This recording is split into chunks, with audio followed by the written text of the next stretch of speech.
इन function को कैसे इस्तेमाल किया जाता है।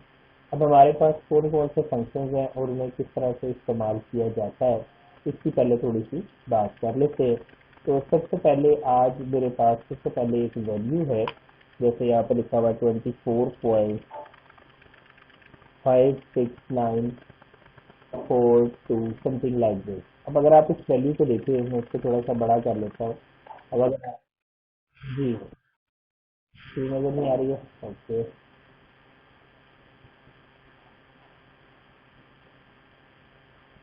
ओके जी, अब आप देखिए, अब नजर आ रही है आपको स्क्रीन? ओके। तो यहाँ पर मेरे पास एक वैल्यू है जिसका जो है 24.5694। तो 24.5694 जो मेरे पास वैल्यू है, मेरे पास ये मेरी एक स्टैंडर्ड वैल्यू है जो कि मैंने यहाँ पे देखी। मैं इसको थोड़ा सा मजीद चेंज करता हूँ, 5 6 के बजाय। ठीक है, मैं इसको राउंड करना चाहता हूँ। याद रखिएगा, राउंड से मुराद क्या होती है। मतलब अगर मैं इस वैल्यू को देखूँ, तो जहाँ पर ये अशारिया होता है इसे हम डेसिमल बोलते हैं, अशारिया बोलते हैं। ये वो वैल्यू है जिससे पता चलता है कि आपकी वैल्यू कितने डेसिमल का है। यानी अभी जो मेरी वैल्यू थी वो कितनी थी, वो थी 24। यानी जो आपकी वैल्यू है वो क्या है, 24। जो आगे डेसिमल वैल्यू है वो क्या है, वो है 53942। अब अगर मैं आपको ये कहता हूँ कि एक डेसिमल तक लिखें या दो डेसिमल तक लिखें या 3 तक या 4 तक या 5 तक, या आप कहते हैं कि 0 डेसिमल तक लिखें, या मैं अगर ये कहूँ कि -1 डेसिमल तक लिखें, तो -1 डेसिमल तक लिखने का मतलब ये होता है कि आप यहाँ पर कहते हैं -1, आपने यहाँ पर -1 लिख के जब एंटर किया, अब -1 का मतलब ये है कि आप चाह रहे हैं कि आप इस अशारिये को यहाँ से उठाएं और इसके लेफ्ट साइड की तरफ आप इसे एक जंप मूव करवा दें, यानी ये बन जाएगा 2.4। यानी इशारिया इस साइड पे आ जाएगा। अगर इशारिया आपकी वैल्यूज की तरफ बढ़े तो हम इसे माइनस में लेंगे, अगर ये प्लस की तरफ बढ़े तो हम इसे पॉजिटिव में लेंगे। मैंने यहाँ जाके कह दिया कि जो मुझे वैल्यू परफॉर्म करनी है वो क्या हो जाएगी, वो हो जाएगी 2 पॉइंट समथिंग, या 2 पॉइंट जो भी इसके साथ वैल्यू आएगी वो कॉरेस्पॉन्डिंगली हमें यहाँ पर नजर आ जाएगी। लिखने का तरीका कैसा है, अब जब मैं लिखता तो मैंने लिखा 2.453942 समथिंग लाइक दिस। जब 0 डेसिमल पे लिखा तो जस्ट कह दिया 24। याद रखिएगा, -1 डेसिमल पे ये नहीं लिखना है, जरूरत नहीं है, छोड़ दें, तो खाली 2 रह जाएगा माइनस डेसिमल तक। यानी अगर आपके पास कोई अमाउंट है जिसमें 24 है और आपने इसको 0.5 है, तो आपने इसको -1 पे करना है, तो -1 का मतलब होगा कि वो 2.45 आ जाएगा। आप खाली 2 भी लिख सकते हैं।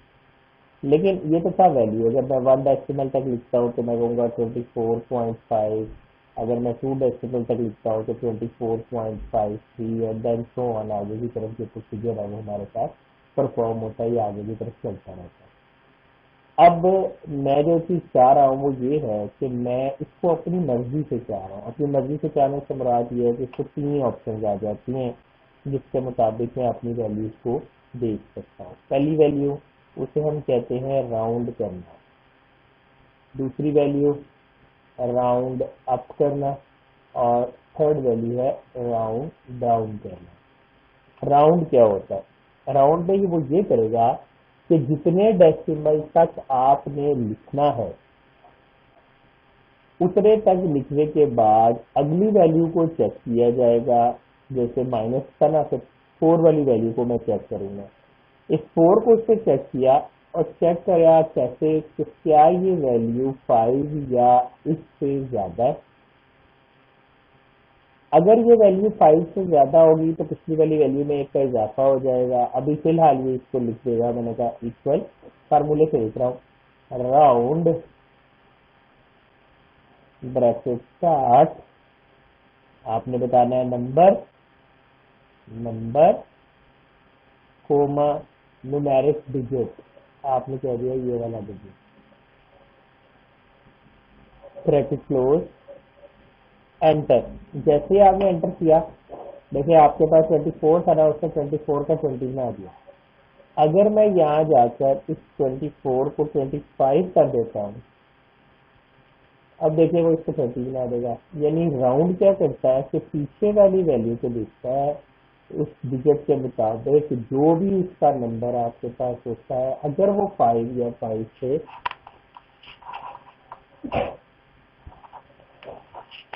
अगर वो 5 या 5 से ज्यादा है तो पिछली वैल्यू में एक का इजाफा कर दिया जाता है, जिसकी वजह से आपकी वैल्यू जो है वो इसकी वजह से आपकी जो वैल्यू है वो क्या हो जाती है वो ज्यादा या कम हो जाती है। अगर नेक्स्ट वैल्यू को देखते हैं, मैंने कहा इक्वल राउंड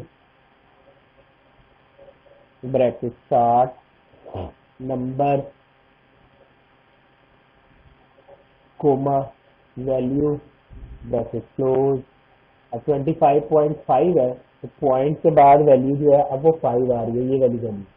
इस 5 की वजह से पीछे वाली जो वैल्यू है वो आपकी 26 हो गई, यानी उसमें एक का इजाफा हो गया। जैसे ऊपर 2 में एक का इजाफा होकर 3 हो गया था, यहाँ पर 25 में एक का इजाफा होकर 26 हो गया। अब राउंड अप देखते हैं। राउंड अप होता है कि सारी वाला 3 आ रहा है तो इसको इजाफा कर दो। मैंने कहा राउंड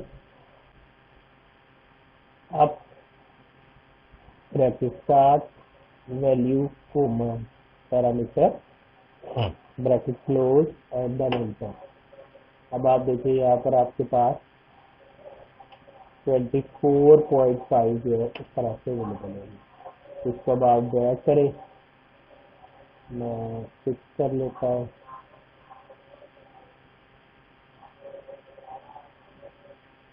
एंटर,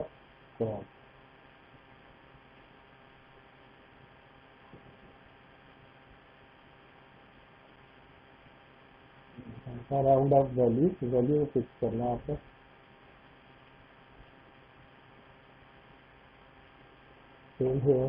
वैल्यू को फिक्स किया, डबल क्लिक करेंगे तो आपके पास ये वैल्यू है। इसी तरह राउंड डाउन है, आपने कहा equal ROUND round down bracket start value comma decimal जितने तक आपने देखी है वैल्यू, और आपको इसको फिक्स कर दिया। ठीक है जी, आपके पास ये आपकी वैल्यूज आ गई जो आप यहाँ पे देख सकते हैं। Round, round up, round down, तीनों वैल्यूज आपने यहाँ पे देख ली कि किस तरह से आप इन्हें डील करते हैं। यहाँ तक अगर कोई बात पूछने वाली है तो पूछ सकते हैं।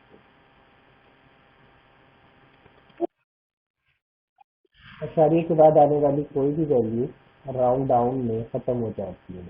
यानी अगर आप ये कहते हैं कि अशारिये के बाद कोई भी वैल्यू जो है वो आपके पास आती है, यानी यहाँ पर देखिए तो अगर आपके पास अशारिये के पास वैल्यू थी 4, अगर 0 में देखिए तो इशारे के बाद अभी 5, तो राउंड डाउन में कुछ भी बाद में होगा तो वो ऑटोमेटिकली खत्म हो जाएगा। क्लियर है जी यहाँ तक सबको? ओके, अगर आप ना पुराने वाले एग्जाम्पल के ऊपर वापस आते, यहाँ पर मैंने ये किया था तो मैंने आपको काम दिया था नोट पेज के हवाले से कि आपने बताना कौन कौन से कितने कितने नोट होंगे। तो मैंने यहाँ पर सबसे पहले चेक किया, अपनी सैलरी को डिवाइड कर दिया था नोट के नंबर के प्राइस के ऊपर, अमाउंट के ऊपर। डिवाइड करने के बाद मुझे सिर्फ अमाउंट चाहिए थी, क्योंकि नोट या तो पूरा एक होगा या दो होंगे, दरमियान में वैल्यू नहीं हो सकती। तो फिर उस दिन को बात को जेब में रखते हुए मैंने क्या किया, मैंने यहाँ पर जाकर कह दिया कि मेरे पास 0 डेसिमल पर मेरी जो वैल्यू है वो इस तरह से राउंड कर दो, तो मेरे पास 17 पॉइंट समथिंग डिवाइड करने के बाद आंसर आना चाहिए था। अगर मैं यहाँ पर कुछ और लिखता क्योंकि 89 है, 17,000, 17 नोट हो 5,000 है तो 85,000 रुपया होता है, तो 4,000 के ऊपर था तो वो सारी भी आती थी वैल्यू। तो राउंड डाउन की वजह से मुझे वैल्यू है वो यहाँ से खत्म होगी, है वो यहाँ से आपके पास मेरे पास नहीं आएगी। यहाँ तक कोई बात अगर पूछने वाली है तो पूछ सकते हो। ओके जी, स्टार्ट करते हैं दोबारा से। फिर ये सिलसिला कैसे है, नेक्स्ट आज की जो असाइनमेंट है जिसके ऊपर हम बात करने जा रहे हैं, मैंने यहाँ क्लिक किया। मेरे पास यहाँ पर सबसे पहले जो चीज़ आ रही है या जो वर्किंग आ रही है वो कैसे है, वो है मेरे पास यहाँ पर सीरियल नंबर है जी। आपने नंबर सीरियल नंबर दिया हुआ है, जो भी आपने देना है, जो भी वर्किंग आपने की है। आपने कहा कि प्रोडक्ट का नाम है, प्रोडक्ट का नाम है। देन आपने कहा कि प्रोडक्ट की क्वांटिटी है। मेरे को पहले यूनिट प्राइस कर लो। देन आपने कहा क्वांटिटी है। उसके बाद आपने अमाउंट निकालनी है। अमाउंट निकालने के बाद देखिए, थोड़ा सा आज दो बातें और हम करेंगे। एक बात हम करेंगे कि एक हमने बात करनी है ट्रेड प्राइस की। ट्रेड प्राइस क्या होती है? जब भी हम किसी के साथ बिजनेस का आगाज करते हैं, तो बिजनेस ट्रेडिंग की वजह से हम उस पर्सन को कोई ना कोई डिस्काउंट देते हैं। मसलन अगर मैं मजदूर के साथ बिजनेस का आगाज करता हूँ, तो मैं मजदूर को क्या करूँगा, मैं मजदूर को एक डिस्काउंट दूंगा। वो डिस्काउंट मेरी क्या होगी? वो डिस्काउंट मेरी ट्रेड डिस्काउंट होगी। ठीक, मतलब मैं कहता हूँ ये मेरी ही प्रोडक्ट से सेल करेगा, तो मैं इसको एक डिस्काउंट दूंगा, वो मेरी क्या कहलाएगी? ट्रेड डिस्काउंट होगी। तो मैंने कहा जी मैंने 15% डिस्काउंट जो है वो यहाँ पर आपको दूंगी। इसी तरह से आ जाते डिस्काउंट। ट्रेड डिस्काउंट के बाद मेरे पास आती है कैश डिस्काउंट के ऑप्शन। कैश डिस्काउंट होता है कि जब भी आप किसी चीज किसी की पेमेंट कर रही होती है, तो आप उसको नकद की सूरत में वो पेमेंट कर दिए। मोस्टली बिजनेस के अंदर 30 डेज या 60 डेज जो है ये नकद ही समझा जाता है। लेकिन अगर आप एट द स्पॉट पेमेंट कर देते हैं, तो इसके ऊपर फिर आपको स्पेशल डिस्काउंट मिलता है, उसको हम कहते हैं कैश डिस्काउंट। अगर मेरे पास एंट्री है, मैंने कहा वन मेरी एंट्री है, प्रोडक्ट का नाम है ABC1। इसकी यूनिट प्राइस मुझे दी हुई थी 60, इसकी यूनिट प्राइस थी 100 रुपीज। अब क्वांटिटी कितनी थी? क्वांटिटी थी 50। तो अमाउंट निकालने से पहले एक इसकी होगी यूनिट प्राइस, ये मार्केट में कितने की बिक रही है। 100 रुपए की बिक रही है, एक ही 100 का बिक रहा है। लेकिन ऑब्वियसली इसकी एक ट्रेड प्राइस होगी, जो मैंने इसको खरीदा है, तो मैं इसको 100 रुपीज से कम पे खरीदूंगा। तो कितना कम पे खरीदूंगा? मैंने यहाँ पर कहा है कि मैं 15% ट्रेड डिस्काउंट कर ले रहा हूँ। तो 15% ट्रेड डिस्काउंट का मतलब ये है कि मैं 100 का 15% एज अ ट्रेड डिस्काउंट ले रहा हूँ। कितना बनता है? ये बनता है 15 रुपये। लेकिन मुझे यहाँ पर ट्रेड डिस्काउंट नहीं लिखना, मुझे यहाँ पर ट्रेड प्राइस लिखना है। जब मुझे यहाँ पर ट्रेड प्राइस लिखना है, तो वो बनती है 100 में से 15 माइनस कर दे, जो आंसर आएगा वो बनती है ट्रेड प्राइस। तो मैंने कहा यूनिट प्राइस माइनस जो भी आपकी थी ट्रेड प्राइस, वो आपने यहाँ पे डिफाइन कर दी, एंटर किया। 85 रुपीज मेरी ट्रेड प्राइस है, यानी जब मैं पीछे से खरीद रहा हूँ तो मैं चीज 85 की खरीद रहा हूँ। अब वो मुझे कितने की मिल रही है? जब मैं 85 के खरीद रहा हूँ तो वो मुझे मिल रही है 100 रुपीज की। अब दोनों सूत्रों में देखते हैं कि पहले देखते हैं कि ट्रेड अमाउंट, दरअसल ट्रेड अमाउंट या आपकी जो कॉस्ट है वो क्या होगी। मेरी जो यहाँ पर सबसे पहली चीज निकली वो क्या हुई? वो मेरे पास से थोड़ा सा एडजस्ट कर लेता हूँ ताकि प्रॉपरली दिखाया जा सके। जैसे किसी जरूरत है ये तो पूरा वगैरह चाहिए। अब देखो ट्रेड प्राइस कितनी थी? 85 रुपीज। तो ट्रेड अमाउंट कितनी निकली कि जितने की आप खरीद रहे हैं और जितनी आप खरीद रहे हैं दोनों को जरूर दे रहे हैं। यानी मैं 50 चीजें खरीद रहा हूँ, एक चीज की कीमत 85 रुपये है, तो 50 × 85 ये मेरी कॉस्ट आ जाएगी, यानी मैं परचेज प्राइस आ जाएगी, मैंने चीज कितने की खरीदी। और अमाउंट यानी आप मार्केट में इसको बेचेंगे कितने की अमाउंट में, तो आप क्या करेंगे? आप करेंगे unit price multiply by quantity. यानी जब मैं मार्केट में बेचूंगा, तो मैं इसको बेचूंगा कितने की? 5000 की। जबकि मैंने खरीदी कितने की है? 4250 रुपये की। तो ये था जो मुझे ट्रेडिंग की वजह से फायदा हुआ, यानी एक ही बंदे से मैं माल लेता था, इससे मुझे 15% डिस्काउंट दिया। अगर मैं एक दिन में एक चीज की कीमत 100 रुपये और 50 पीस सेल करता हूँ, तो मेरे 5,000 रुपये की जो इनकी अमाउंट है वो बन जाती। जी मोदी, क्वेश्चन पूछिए।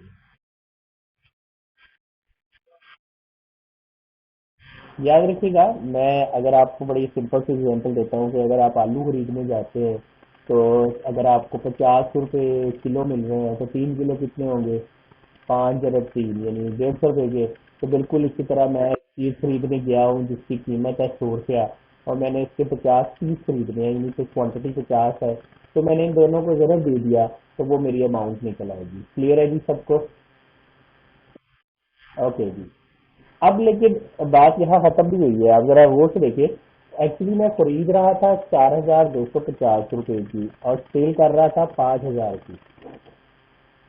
लेकिन जो दुकानदार है ना, वो मुझे कहता है कि तुम ना, जो मेरा ऑनर है, फैक्ट्री ऑनर है जिससे मैं माल खा रहा हूँ, कि मुझे ये जो 4,250 रुपये है, ये 1 महीने के बाद या 2 महीने के बाद ना दो, तुम ये मुझे नेट पे कर दो, तो मैं तुम्हें कुछ कैश डिस्काउंट करता हूँ। अब वो कैश डिस्काउंट कितना होगा? उससे कहा था अमाउंट का 7%। मैंने अमाउंट का 7% लिया, तो तकरीबन 297 रुपये 50 पैसे इस अमाउंट पर मुझे और बच सकते हैं। शायद आप यहाँ ये सोच रहे होंगे कि सर एक एक रुपये एक एक पैसे के हिसाब से बात करें। याद रखिएगा, कई चीज़ें ऐसी होती है जिनकी प्राइस बहुत ही कम होती है, मतलब वो है कोई लाइक 25 रुपये की है, तो उसके पीस जो बिकते हैं वो शायद 500 नहीं बिकते, वो 5,000 के करीब बिकते हैं। तो उसकी 5,000 की वजह से देखिए कि आपको एक्चुअली ये डिस्काउंट कितनी बड़ी अमाउंट हो जाती है। तो इसलिए इस चीज से जेब में क्या ना, हर चीज के ऊपर हमारी जो शीट है वो इंप्लीमेंट करेगी। 100 मैं इसलिए ले रहा हूँ कि एक स्टैंडर्ड वैल्यू समझ आता है। अब यहाँ आ गया कैश डिस्काउंट। तो कैश अमाउंट कितनी होगी, यानी अगर वो पर्सन इसको कैश पर खरीदता है, तो 4,250 रुपये माइनस 297 रुपये 50 पैसे। लेकिन समटाइम ना, हम इतने लंबे चौड़े कॉलम्स नहीं बनाते, क्योंकि इतने लंबे चौड़े अगर मैं कॉलम बनाऊंगा तो मेरी कैलकुलेशन जो है वो शीट के ऊपर इस तरह से एक रो में बढ़ती चली जाएंगी, मेरे फील्ड्स बढ़ते चले जाएंगे। तो हम ये करते हैं कि हम इसको ही कैश अमाउंट कर लेते हैं, यानी कैश डिस्काउंट को खत्म कर देते हैं और इसको ही कैश अमाउंट कर लेते हैं। कैश अमाउंट करने के लिए हम क्या करेंगे? कैश कैश अमाउंट कर लिया, कैसे करेंगे? आपने कहना है बिल्कुल वही रूल जो हमने पहले किया था, कि जो आपकी ट्रेड अमाउंट है जिससे आपने खरीदा है, उसको से माइनस कर दें आप जो आपको कमीशन इसके ऊपर जो छोड़ा जा रहा है वो, तो ये आपकी अमाउंट है। यानी हमारी कोशिश होती है कि हम एक ही कॉलम के अंदर एक से ज़्यादा कैलकुलेशन करने, साथ ही रिपोर्टिंग करते वक्त, प्रिंटिंग करते वक्त हमें प्रॉब्लम ना आए। तो आप देखिए कि मैंने यहाँ पर ये कैश अमाउंट निकाल ली है। अब अगर आपके पास पोज कि यहाँ पर सारी चीज़ें आपने सेट कर ली हैं, अब आप जस्ट इसको ड्रैग करते हैं, इसको ड्रैग कर दें। इनकी यूनिट प्राइस कितनी है? ये 250 पीसेज हैं, 450 हैं, 500 हैं, 200 हैं, 250 हैं, 210 है, 200 है, 150, 210 अगेन। तो क्वांटिटी इसकी 100 है, एंड इसी तरह से आगे इनकी डिफरेंट क्वांटिटीज ले लेता हूँ। अब देखिए कि फार्मूले कैसे देखते हैं। देखिए कौन सी चीज़ें जो फिक्स करनी है, तो ये ट्रेड प्राइस रेंज से बाहर है, इसको फिक्स कर दें। कल को अगर मेरा कंपटीशन आ गया है, तो मुझे मेरा जो मेरा ट्रेडर है वो मुझे कहता है मैं आपको 20% डिस्काउंट दूंगा, तो जब देखिए मुझे 20% डिस्काउंट देगा, चीज़ों की कीमतें मेरे लिए और कम आ जाएंगी, मेरा प्रॉफिट बढ़ता जाएगा। अगर वो कहता है मैंने 15% डिस्काउंट देना है, तो फिर ये अमाउंट आएगी। कैश पे देखिए कैसे कैसे बनेगा, इससे कोई चीज़ फिक्स करने की जरूरत नहीं है। अमाउंट कैसे बनेगी, कोई चीज़ फिक्स करने की जरूरत नहीं है। और आपका कैश अमाउंट कैसे बनेगी, अगर आप कैश पे पे करते हैं, तो इससे आपने फिक्स करने की जरूरत है। तो ये आपने फिक्स किया और इसके बाद आपने क्या होता है। अब अगर मैं देखूँ, तो मैं यहाँ पर आता हूँ और यहाँ मैं क्या देता हूँ, एक कॉलम बनाता हूँ, उसको मैं क्या देता हूँ, टोटल। कितनी क्वांटिटी, यानी कितने पीस हमारे पास होने चाहिए? हमने कहा जी 2,250 पीस होने चाहिए। दो चीज़ें मैंने कैलकुलेट करनी है, देखिएगा। मैंने यहाँ पर कैलकुलेट किया एक तो क्या कैश अमाउंट, और एक मैंने कर दिया क्या अमाउंट। और मैं ऊपर जाके क्या कहता हूँ, मैं जस्ट इसी शेप पे वापस आ जाता हूँ जो मैंने अभी डी किसी से, तो यहाँ से उठाया इसको पीछे ले जाते, तो यहाँ से उठाया इसको पीछे ले जाते। तो मैं बिजनेस कर रहा हूँ तो मेरे पास एक ऐसी रिपोर्ट होनी चाहिए जिसको देखकर फौरन ये समझ आए कि मुझे फायदे हो रहे हैं या नुकसान हो रहे हैं। अब मेरे पास जो मेरी यानी बिजनेस की अगर मैं जनरल बात करूँ, तो जो मेरी कॉस्ट आई है वो कितनी है।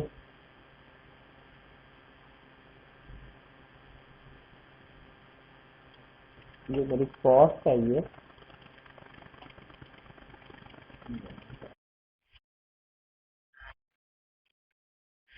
कितनी,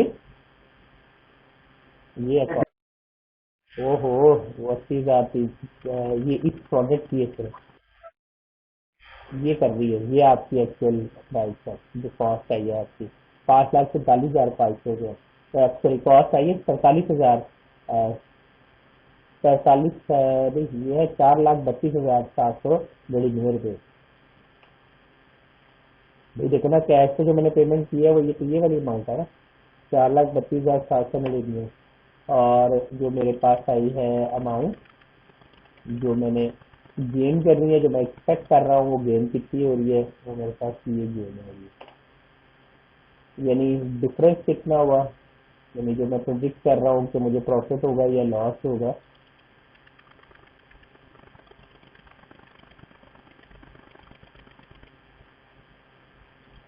जो मैं डिफरेंस प्रोडिक्ट कर रहा हूँ वो है इक्वल दिस माइनस दिस। यानी मैं समझता हूँ कि अगर मैं इसी बिजनेस को कंटिन्यू रखूँ इसी रूल के ऊपर, तो मुझे जो एक्सपेक्ट हो रहा है वो हो रहा है 1,14,701 रुपये जो है वो प्रॉफिट जो है ना मैं एक्सपेक्ट कर रहा हूँ। और अगर मैं यहाँ पर ये कहूँ कि कितने परसेंट प्रॉफिट मुझे हो रहा है, तो परसेंट प्रॉफिट बताने का तरीका ये होता है कि आप ये करेंगे कि इस अमाउंट को डिवाइड कर देंगे जो आपने इन्वेस्टमेंट की हुई है उसके ऊपर, तो वो आपका परसेंटेज प्रॉफिट आ जाएगा। यानी इस तक मैं 27% तकरीबन मुझे मेरे बिजनेस में प्रॉफिट हो रहा है। तो मैंने आपको ये चीज़ बड़े डिटेल से बना के दिखा दी। यहाँ तक अगर कुछ पूछना चाह रहे हैं तो पूछ सकते हैं, फाइल में अपलोड कर दूंगा।